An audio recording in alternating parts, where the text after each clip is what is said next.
Nous sommes le 25 octobre 2022 et avec ma meilleure pote Mélissa, on s'envole pour ce qui est notre première destination, le Népal. What's up guys, we're in Pokhara right now making a vlog with John and Melissa. Yo la mif, bienvenue dans cette nouvelle vidéo que j'avais très hâte de tourner pour être honnête. Je vais vous parler des voyages, de tout ce que j'ai fait là depuis quasiment un an maintenant. Je me suis dit que j'allais maintenant vous raconter mon voyage. J'ai oublié un truc. J'ai pas oublié le plus important. Ce petit livre là, c'est mon carnet de voyage. J'ai beaucoup de souvenirs dedans. Si ça vous intéresse, un jour je vous raconterai tout ce qu'il y a dedans, je vous expliquerai. Mais voilà, c'est un petit carnet très précieux, on va dire. Prenez-vous quelque chose à manger, quelque chose à boire. Père Jeannot va vous raconter une histoire.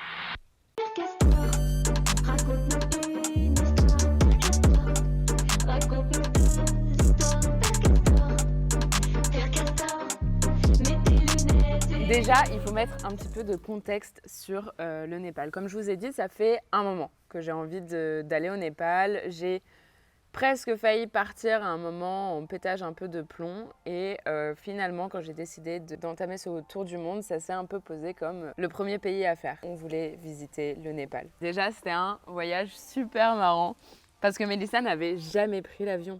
Jamais. On avait 35 heures de voyage. Est-ce que c'est bon pour vous? Est-ce que c'est bon pour vous? C'était long. On a fait Paris, Italie, Abu Dhabi, Népal. Voilà. 35 heures, bam, 11 heures d'escale à Abu Dhabi, bam.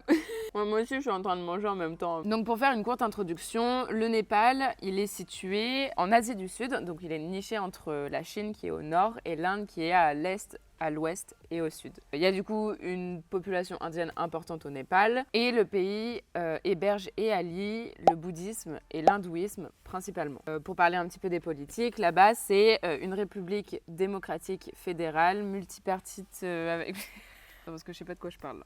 Actuellement, c'est une république démocratique fédérale qui a un système multipartite qui a été d'ailleurs très instable ces quelques dernières années. Notre première étape, ça fait sens, c'était Katmandou, la capitale du Népal. Alors on est sorti de l'aéroport, c'était incroyable. Il faut se rendre compte qu'on part de Paris et on arrive à Katmandou.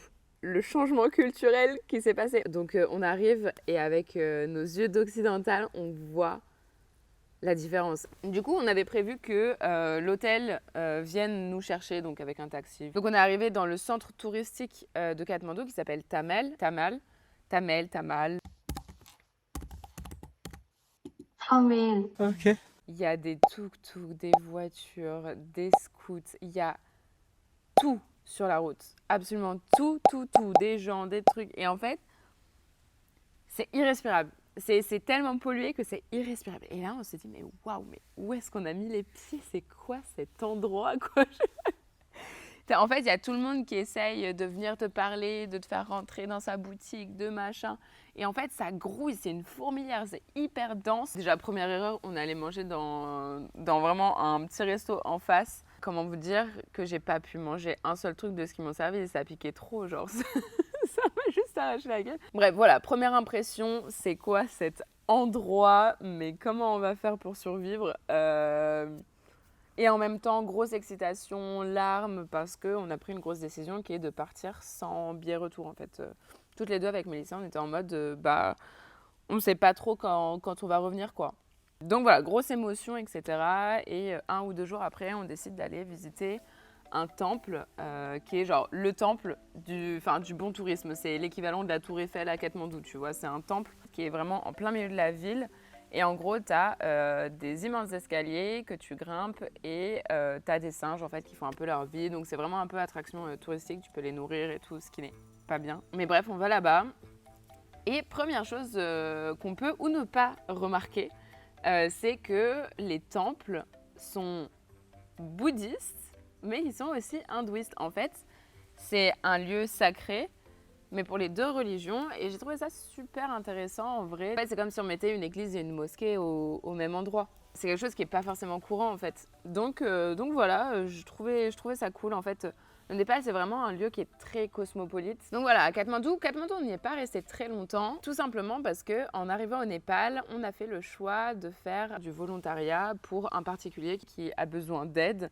Et en échange, il te donne le logement et parfois aussi il peut juste te nourrir en même temps. Donc voilà, on avait trouvé ce plan-là et on s'est dit, allez, let's go. Et on avait eu une intuition. Ce woofing, ce volontariat, il était à Pokhara, qui est la deuxième plus grande ville au Népal. Par chance, les 2 gars avec qui on avait parlé pour ce woofing-là se retrouvaient à ce moment-là à Katmandou. Et du coup, on décide de les rencontrer. On se dit, vas-y, ça peut être trop cool de se voir directement ici et tout. Et quitte à ce qu'on aille tous ensemble après à Pokhara. Ça a été un coup de cœur.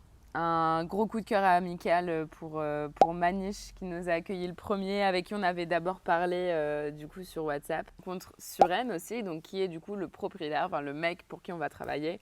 Donc pareil, Suren, coup de cœur. Les deux nous font une visite de la ville, une visite du vrai Katmandou en fait. Et c'est ça qui a été vraiment intéressant. On a aussi rencontré dans notre hostel une fille qui s'appelle Alissa et qui travaillait dans une association qui aide les femmes qui se prostituent à sortir de ce business-là. Et voilà, et en fait, je trouvais ça important d'en parler ici parce que, perso, je savais pas qu'il y avait ça. Enfin, I guess il y a ça dans tous les pays, tu vois, mais de trouver une meuf qui a à peu près ton âge et qui fight contre ça dans un autre pays, j'ai trouvé ça hyper inspirant. Surtout que, quand on voyage un peu en Asie, on se dit, vas-y, c'est la Thaïlande, à la limite le Cambodge, mais c'est vrai que le Népal, c'est pas ce qui me serait venu en premier lieu c'est pas ce qui me vient en premier lieu à l'idée, quoi. Je sais pas si ça se dit, quelque chose qui vient à l'idée. Ça me vient à l'idée. Ça sonne pas bizarre. J'ai l'impression que ça sonne super bizarre. Je sais pas vous, mais ça me frustre trop quand j'oublie un mot. Genre je me rends compte qu'il y a un mot, quand tu le dis, c'est trop bizarre. Bref. J'ai réussi. Ce qui a été trop cool aussi, c'est le fait de rencontrer Manish et Suren. C'est d'en apprendre plus sur l'histoire de Katmandou et notamment comment ça a été unifié. J'ai pas envie de dire de la merde, donc je vous mets un extrait maintenant si Inch'Allah j'en trouve un. Bon, j'ai pas réussi à trouver une vidéo en français, du coup je vais vous expliquer simplement ce qu'elle dit dans la vidéo. C'est qu'en fait, au XVIIIe siècle, il y a un chef militaire et politique du nom de Prithvi Narayan Shah, on me pardonnera pour la prononciation, qui a entrepris de réunir tous les royaumes et territoires en une seule nation. Du coup, pour ça, il a utilisé des alliances stratégiques, des mariages royaux et des conquêtes. En fait, en 1768, il a réussi à capturer la vallée de Katmandou, qui était un centre du coup important, et ça a marqué le début de la fondation du Népal moderne. Donc tout ce processus-là qu'on voit à l'écran, il a été accompli par sa famille et ses descendants, qui ont continué à élargir les frontières du pays. L'unification du Népal a été un processus qui était complexe et qui a pris plusieurs décennies, mais qui a finalement conduit à la formation d'un État unifié, avec Katmandou comme capitale. Voilà, tout ce que je sais, moi, c'est qu'aujourd'hui, ce mec-là, il est vénéré comme un héros, même si on a conscience des massacres qu'il a engendrés. Pour la dernière nuit, Suren, il nous a amenés dans la maison de sa maman et ça a été super intéressant en termes d'échange. Elle nous a trop bien fait à manger, c'est un truc de ouf. Et c'est surtout un truc que j'ai remarqué, c'est que devant les maisons au Népal, il y a une sorte de petit poster de Dieu. Et généralement, les maisons ont à peu près le même, mais ça peut varier. Et par exemple, pour Suren, c'était le dieu serpent. Et ce dieu-là, il est censé protéger la maison. Je trouvais ça trop cool. J'aimerais trop avoir un petit dieu qui protège ma maison, genre un dieu, il a que ça à foutre que de protéger ma maison. C'est trop marrant. Donc, au bout du 4 ou 5e jour, un truc comme ça, c'est l'heure pour nous de partir à l'aventure. Et du coup, on prend la route pour Pokhara, on y va en jeep. Normalement, les gens, ils y vont pas en jeep. Normalement, les gens, ils y vont en bus. Et ils passent généralement très proche de la mort. La route au Népal, ça t'enseigne beaucoup de choses. Hein. Le lâcher prise. Parce que tu sais, c'est de la conduite au klaxon. Et t'es obligé d'être hyper attentif à ce que font les gens autour de toi, de te connecter aux gens. Et c'est quelque chose qui est hyper intéressant au Népal, c'est la notion de connexion. T'as vraiment un délire de communion, on se soutient et on s'aide et on se fait grandir. Et t'as aussi, par exemple, la connexion avec ce qu'ils mangent. Au Népal, la plupart des gens mangent avec les mains en fait. Voilà, je trouvais ça cool. On fait la route. Et d'ailleurs, sur la route, quelque chose qui est, je pense, très intéressant à évoquer concernant le Népal, c'est que Mélissa avait ses règles. Le rapport, quel est le rapport? Nous, occidentaux, on s'en fout un peu en fait. Enfin, aujourd'hui, c'est quelque chose qui est plus du tout tabou. Et c'est vrai que dans un autre pays, tu sais pas en fait si c'est tabou ou pas. Et je dis qu'à ces périodes, À l'époque, je savais pas comment on disait period. Du coup, j'ai dit rules. Il comprend ce que je dis, mais je me sens hyper gênée.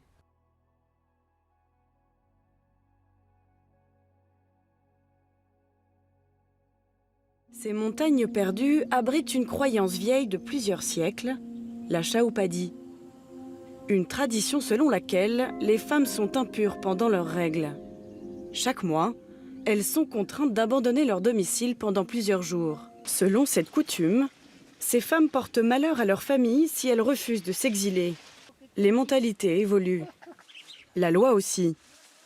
Désormais, quiconque forcera une femme à la Shaupadi encourt une peine de 3 mois de prison et une amende de 25 €. Voilà, random information que tu pourras sortir à un repas de famille. Bref, on a fini par arriver à Pokhara. On est toutes les deux tombées vraiment amoureuses de l'endroit. First, on est arrivé dans la ferme, donc là où on devait travailler, dans le volontariat.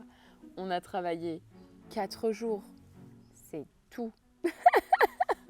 Non, mais parce qu'il faut en parler de ça. On est venu pour faire un volontariat, ça veut dire travailler en échange d'être nourri et logé. On a travaillé 4 jours. On a été nourri et logé 1 mois et demi. Enfin, genre juste, quelle chance! Moi, je reviens toujours pas. Hein. Vraiment, j'ai l'impression de l'avoir hacké. Grosso modo, on coupait du bambou, on devait faire des barrières. Franchement, on s'est bien amusé. On s'est fait des copains en fait, des copains musiciens à Pokhara. Et en fait, grâce à eux, on rencontrait des touristes. Non mais vraiment, il y a tout qui est lunaire au Népal. Genre vraiment, on rencontrait les locaux pour pouvoir rencontrer les touristes. Ça n'avait aucun sens. On vivait vraiment à la népalaise de ouf. Je pense qu'on vivait même moins bien qu'un Népalais. C'est-à-dire que genre vraiment on se douchait dans la rivière, on dormait sur des matelas genre comme ça, c'est-à-dire sur le bois directement. Alors autant c'était hyper busy à Tamal, etc. Autant à Pokhara, les gars sur la route, il y a genre des bœufs, des vaches, des chevaux, il y a des chiens errants partout. Mais c'est vraiment genre what the fuck. C'est un cheval comme ça, sauvage, qui est là, qui fait sa vie. Ce cheval vient au resto. Et vous, ça va? Voilà, et forcément, il y a un truc qu'on ne peut pas s'empêcher de remarquer, c'est la présence des castes. Donc pour la faire très rapidement, je vais vous citer les plus connus. Bien sûr, il y en a plein d'autres, il y a des castes dans les castes, enfin, c'est toujours plus complexe que ça en a l'air. Pour commencer, on a les brahmanes. Oh mais je vais écorcher les mots, je suis désolée. Hein. Chétri. Je suis désolée. Ensuite, on a les Newars, je sais pas, Newars. J'adore, ça fait un peu américain, tu sais. Ensuite, on a les Gurung. Par exemple, Suren était un Gurung. Ensuite, on a les Magar. Ensuite, on a les Tarus. Oh putain, je dois écorcher ça, c'est terrible. Ensuite, on a les Tamang. Après, on a Reis et Limbus. Mais là, je suis dans Harry Potter. Les Limbus 2000. Et ensuite, on a les Dalits, qui sont anciennement appelés les Intouchables, qui sont considérés comme étant en dehors du système des castes. Et historiquement, ils ont toujours été marginalisés. Donc voilà, d'ailleurs, il y a des mesures qui ont été prises ces derniers temps pour essayer de les réinsérer. Mais ouais, les castes, ça peut être un peu dur. Ça peut être un peu complicado, ça dépend où est-ce que t'es sur l'échelle, quoi. J'ai trouvé ça super intéressant d'évoquer le système des castes et la place qu'elles ont aujourd'hui dans un pays comme le Népal. Le truc, c'est que je voulais pas vous dire n'importe quoi. Alors j'ai demandé à mon copain Vic, que j'ai rencontré sur place, s'il pouvait m'en dire un peu plus. Voici sa réponse. I think the place for the caste system in Nepal is it's more about diversity and also how we lived in Nepal, because we have people that are from the mountains and we have highlanders, there were the warrior clans, and even within the caste there is more castes, right? So like you said, Suren is Gurung, but even within Gurung there are many other castes inside Gurung. So I'm from Newar, and within Newar we have different castes. We had, like Chitrakar, that would be somebody who made photos or art. We would have Vajracharya or something like that, and they would be the priest in the temples and everything. So it's a really complicated one. You have to dive really deep to understand the proper meaning of the caste system, and I don't think like many random people would have an idea or understanding about the caste system, but we do have it in Nepal. And before, it used to be something that, you know, like these are untouchable people, that we would not drink water they touched, or they were not allowed in the house and everything. And in the cities you don't see it that much, like in Kathmandu or Pokhara or other bigger cities. But if you go to the villages, till today you would find you know, that caste system, and people are, you know, like not letting people touch their stuff and everything. So yeah, it's a very deep conversation, and I suggest you diving deep into it. D'ailleurs, Vic, il est photographe, alors n'hésitez pas à aller voir son travail. Son Instagram, il s'affiche juste là sur votre écran. Mais restez encore un peu avec moi, car maintenant, c'est l'heure de partir en trek. Bref, on parle avec Suren et il nous propose d'aller faire un trek. Il faut savoir que c'est la saison parfaite. Le seul souci, c'est que nous, on n'avait pas du tout prévu ça dans notre budget. Donc on ne peut pas se permettre de faire un truc hyper long. Et Suren non plus, parce qu'il a ses business à gérer aussi. Mais il voulait vraiment partir avec nous parce que coup de cœur amical. Du coup, on se prépare à partir pour le trek Kori Tassa. Ça a été une expérience absolument incroyable. On n'avait jamais fait de trek avec Mélissa, donc c'était vraiment notre première expérience. Ça a été vraiment game changer en fait. On a vu beaucoup de choses différemment. Ça nous a impacté sur pas mal de choses. Ça a été un gros défi pour Mélissa, qui avait jamais marché comme ça, qui avait jamais fait de grosses randos et tout. Et je me disais que ce serait cool de vous la laisser vous raconter cette histoire-là. J'avais vraiment envie de faire un trek, mais j'avais quand même ce petit a priori parce que je fume, parce que je fais pas de sport. Et puis je me suis dit vas-y, c'est mon petit challenge à moi et ça va faire du bien. Le premier jour, franchement, il était assez chill. On est monté en jeep avec la voiture à, il me semble, 3000 mètres environ d'altitude pour voir si on réagissait bien à l'altitude. Effectivement, ça s'est très bien passé. On a passé la nuit, petit feu de bois, petite tente, petit lever de soleil le lendemain matin. On s'est réveillé tôt. C'était génial. Donc ayant passé le test d'altitude avec succès, nous entrons dans le dur. On va à un point, etc. On rejoint le guide, etc. Enfin, super. Voilà, et puis en fait, la première étape, c'était d'escalader un mur de pierre. Comment vous dire que le premier jour se passe. Franchement, moi, le premier jour, je l'ai vécu assez bien parce que tu sais, t'as cette motivation et cette niaque, tu vois, de dire je vais monter jusqu'à ce putain de camp et cette putain de cabane pour dormir. Donc arrive le petit matin, cuit. Et nous dit, aujourd'hui, c'est une grosse journée. On monte tout là-haut. D'accord. Moi, j'étais en mode, bon, allez, c'est parti. On monte les premières marches, et puis les autres marches, et puis encore les autres marches, et puis les autres marches encore. Et en fait, là, je commence à plus en pouvoir. Je sais pas si j'ai bien fait ou pas, mais je faisais pas mal de pauses parce que vraiment, je me sentais pas très bien. Je sais que Jeanne m'a beaucoup dit, pose ton cerveau, ne réfléchis pas, monte les marches. J'arrivais pas. Je pense trop. Je suis quelqu'un qui pense énormément, tout le temps. Je faisais des pauses et à un moment donné, au bout de, je pense, 2-3 heures, j'ai réussi à poser mon cerveau, j'ai réussi à avancer, monter et franchement, c'était incroyable. Moi, franchement, j'en pouvais plus, j'étais essoufflée, etc. Chaque pause était une bénédiction. Et là, on voit Kori, 3900, je sais plus combien de mètres d'altitude. Et là, tu fais waouh, tu l'as fait, quoi. Tu l'as fait, et même si ça peut paraître petit pour certaines personnes, pour moi c'était ouf parce que je me suis dépassée, parce que j'ai donné le meilleur de moi-même et qu'on l'a fait tous ensemble comme une équipe. On s'est tous fait un câlin, on était contents, on avait les larmes aux yeux, on était aussi essoufflés évidemment, et j'ai vraiment envie de raconter quelque chose qui m'a marquée. Parce que c'était un des moments que j'ai préféré du trek. C'était justement ce fameux soir-là. On était là en train de préparer, en train de danser et tout. Qu'est-ce qu'on arrive ce soir-là. Et arrive le moment où t'as envie d'aller faire pipi. Ou comme moi, caca, tu vois. Et les toilettes étaient un petit peu plus loin. Donc déjà, c'était une épreuve d'y aller. Et ce moment était incroyable. Évidemment, Jeanne ne vous mettra pas les images de moi en train de sortir ce magnifique fessier de ces 4 pantalons. Bref, après avoir mangé, dormi, si on peut appeler ça dormir, eh bien on se réveille pour le petit sunrise. Et là, Pouah, t'en prends plein les yeux. C'était magnifique, le rose, les montagnes, le mélange. Enfin, je sais pas comment expliquer, c'était juste fou. On s'est fait à manger avant de partir, on a dessiné, on a rigolé, on a discuté, on s'est posé, on a médité. Et puis après, il fallait redescendre. On venait au point où on avait dormi, du coup, pas ce soir-là, mais le soir d'avant. Et en fait, là, il y avait toutes les personnes qu'on avait vues la veille qui sont descendues. Et ils étaient tous au coin du feu, en train de danser, de rigoler. C'était fou.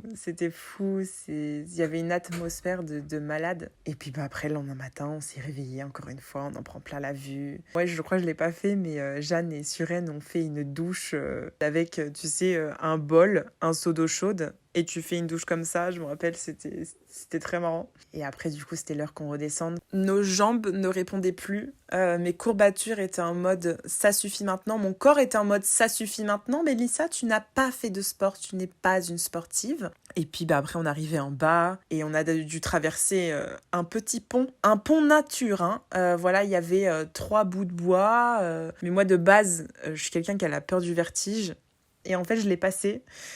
C'était un peu comme l'arrivée finale et derrière le petit pont, il y avait la Jeep qui nous attendait en mode c'est fini les gars.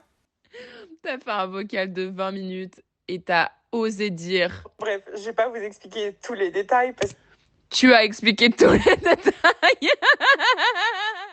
J'aimerais quand même noter quelque chose qui me semble super important, c'est que la pollution au Népal, c'est un poison. C'est partout, ça fait mal aux poumons en fait quand tu respires, c'est assez compliqué. Et ce seul bémol en fait de ce trek, c'est de voir de la pollution jusque tout en haut des montagnes en fait. Je sais pas si vous vous rendez compte, mais quand t'es à 4000 mètres d'altitude, de continuer à voir du plastique, c'est assez affolant quoi. Bref, pour parler aussi un petit peu de l'actualité, j'ai vu ces derniers temps des images sortir par rapport à l'Everest, des images où on voit notamment la poubelle que c'est devenu. Moi, je trouve ça absolument ridicule d'aller sur la plus grande montagne du monde sans expérience. Je trouve que c'est un concours de beats qui fait vraiment de la peine et qui sort complètement du mindset de l'alpinisme en fait. Et quand tu vois qu'il y a des gens qui ont enjambé un mec notamment sur le K2 qui demandait juste de l'aide en fait. Moi je vois 2 choses, je vois que déjà lui il n'avait pas forcément à être là et 2 les gens ont complètement perdu l'esprit de la montagne quoi, le soutien, vraiment tout le monde est dans sa bulle, je trouve ça vraiment triste. Voilà. C'est une petite aparté où je voulais un peu donner mon avis, à prendre ou à pas prendre, hein, voilà.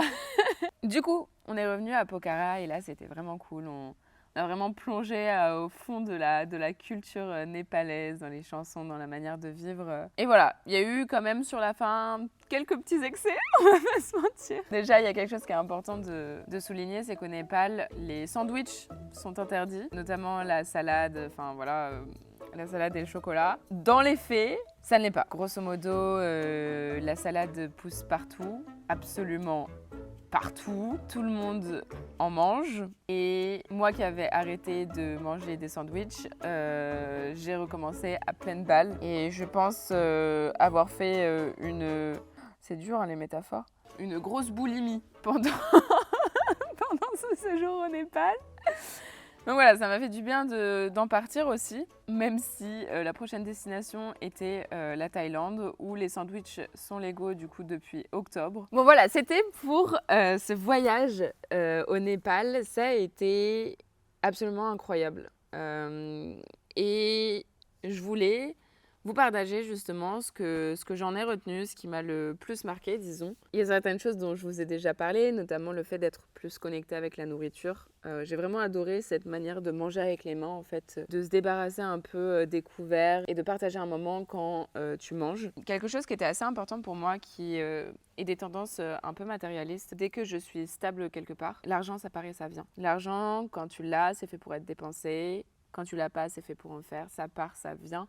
Et c'est un cycle en fait. Beaucoup de ces enseignements, ils sont tirés de ma rencontre avec Suren. C'est le genre de personne dont tu apprends beaucoup en le regardant vivre. Et un jour, on a vachement parlé et il m'a dit l'important dans la vie, c'est de partager la positivité. Et comment il fait ça? Il la transmet. Il va enseigner, il va donner, il va partager. En fait, il a cet art du mouvement. Et ça donnait beaucoup d'amour en fait autour de lui. Et j'ai trouvé ça très très beau. Et d'ailleurs, un de ses conseils, ça a été de justement suivre ce mouvement, suivre ce flow, suivve aussi son instinct. Ce qui a du coup marché parce qu'en fait, à la base, on devait aller dans un autre volontariat et au dernier moment, on s'est décidé à aller à celui qui était à Pokhara, alors qu'en fait, c'était quelque chose qui était tout nouveau. Et en fait, même les images, elles donnaient pas forcément envie, mais c'était, je sais pas, c'était l'instinct. Après, il y a aussi des choses un petit peu plus personnelles que j'ai appris, notamment le fait de voyager, ça m'a montré que c'était à moi de décider. En fait, pour la première fois, j'ai rien qui va venir me structurer. J'ai pas d'emploi du temps, j'ai pas l'école, j'ai pas les parents, j'ai pas les cours, j'ai rien dans ma journée qui va structurer. Du coup, c'est moi qui décide de ce que je vais faire. Et c'était très nouveau en fait pour moi de décider moi-même de ce que je devais faire. Et du coup, j'ai dû apprendre à m'écouter. Ce qui va du coup beaucoup plus se voir dans la prochaine vidéo.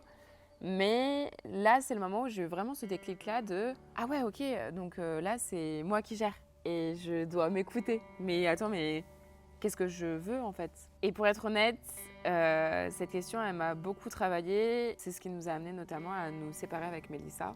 Une des dernières choses qu'on m'a enseigné au Népal, c'est d'être soi-même. Et en fait, plus t'es toi-même, plus les gens, ils t'apprécieront. C'est simple, hein, mais je pense que des fois, on a beaucoup tendance à se cacher derrière des façons d'être, à essayer de se copier-coller par rapport aux personnes qui nous entourent, etc. Et en fait, on oublie que la meilleure version de nous-mêmes, c'est la vraie. C'est celle qu'on est tous les jours sans faire attention, c'est nos maladresses, c'est notre rire un peu trop fort, c'est notre visage, c'est quelque chose en fait qui fait partie de nous et qui est notre caractère et qu'on a tendance peut-être un peu trop à lisser des fois pour convenir à peut-être une sorte de système ou de, je sais pas, de conformité. Mais la plus belle manière d'exister, c'est en étant soi-même. Et enfin, la dernière chose que j'ai appris, c'est Kegane. Et Kegane, qu'est-ce que ça veut dire ? Ça veut dire, on s'en fiche. Qui va dire quoi ? Si on a 4 heures de retard, Kegane. On s'en fout. Qui va dire quoi ? Personne. C'est la vie. C'est tranquille. Personne n'est mort. C'est le plus important. Voilà. En vous donnant comme ça, là, ces petites leçons du Népal, ça m'a remis vachement dans cette énergie-là de développement. En fait, ça a été vraiment un endroit de gros développement, que ce soit pour Mélissa ou pour moi. On a beaucoup évolué au Népal. Ça nous a enseigné beaucoup de choses en un rien de temps. On a vécu le trek, on a vécu le volontariat. On a été vraiment plongé dans la culture népalaise directement. Et ouais, ça a été super, hein. Ça a été super, ça a été vraiment... je vais dire ça à chaque vidéo, mais ça a été vraiment la meilleure expérience, quoi. C'était incroyable, c'était incroyable. Et au final, je trouve que ça contraste beaucoup avec la Thaïlande qu'on a visitée juste après. Et donc du coup, je vous parle dans la prochaine vidéo. Et ça a été super intéressant de voir aussi la différence d'authenticité. Mais voilà, ça on en parle la prochaine fois. Je reviendrai un jour au Népal, ça c'est sûr. Parce qu'en fait on a fait que Pokhara, parce qu'on est complètement tombée amoureuse de l'endroit. Si je reviens, j'aimerais trop faire Chitwan. Et j'aimerais vraiment beaucoup faire un trek dans le circuit des Annapurna. J'ai rencontré tellement de gens qui l'ont fait. Ça avait l'air trop super et j'ai envie de partir beaucoup plus de jours parce que je vois déjà comment 5 jours ça m'a impacté. J'ai envie de faire plus. Voilà, c'est mes petits objectifs. Et voilà, j'espère que cette vidéo vous a plu. N'hésitez pas, pour me soutenir, à vous abonner, à lâcher un like, à venir me soutenir sur Instagram, sur mes réseaux sociaux. Ça m'a fait trop plaisir de vous parler, de vous raconter ce voyage. Et à la prochaine. La prochaine fois, on parle de la Thaïlande. Gros bisous. En gros, tous les trucs où les gens disent tu perds ton temps, faut que tu te mettes à fond dedans et que tu t'accroches longtemps. Si tu veux faire des films, t'as juste besoin d'un truc qui filme.